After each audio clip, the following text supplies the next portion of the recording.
standing behind me is my homage to Yoshinori Koguchi, who is a Japanese D1 legend from way back in the day. This thing is just a recreation of my dream car, because as we all grow up, we have something that we kind of would aspire to have. Like as children, we find something that is beautiful, that is automotive, and it's on our walls. And for me, I was lucky enough to build mine. And so finding a lot of the rare parts, like the body kit being over 20 years old. I did have my original wheels on here, which were Nismo LMGT4s. Those were about 20 years old. This is something new that I'm involved with as a brand I'm starting. Made these wheels, but few of the things on the car are super old. The headlights are also almost 30 years old. And so finding all these parts, kind of a pain. And so recreating this was like the ultimate goal if I could find it, because this is the car that kind of started for me. My friend Chris from Just Racing, he's been building my new motor, which is a 2.2 liter VVL SR, and also updated it. Instead of running my 5-speed sequential Samsonis that I've had behind it, now it's a 6-speed. So, but also revamping everything, all my cooling, radiator, all those things.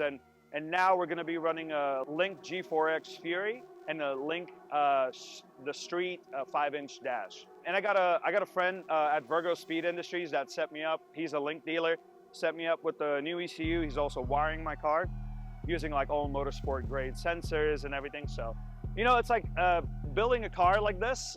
People usually try to stay era correct. Era specific, and they put a bunch of Defi gauges to kind of bring it back, or like they use Goretti gauges and things like that to make it period correct. But for me, I just like simplicity, and the dash is sick. It's so sick. And you get the one that I have, it's a street version, so it kind of gives you all the, when the lights come on, has a little blinkers. If you're overheating, it's got a little deal on it. If your fuel goes low, you get a little indicator light. So trying to keep it somewhat street, but the dash is sick. I love it. And the fact that you can customize it and do whatever with it is dope. The color is really pretty. It took me like a few years to find the color. So, and this one is a Sonoma green from like an Audi RS6, and a few other ones as well now. But when it first came out on an Audi. For me, this is something I've always wanted to do. And fortunately for me, not a lot of this stuff doesn't exist anymore. And so I'm kind of in a unique situation where not a lot of people can recreate this. But other than that, yeah, it's just a good old S13.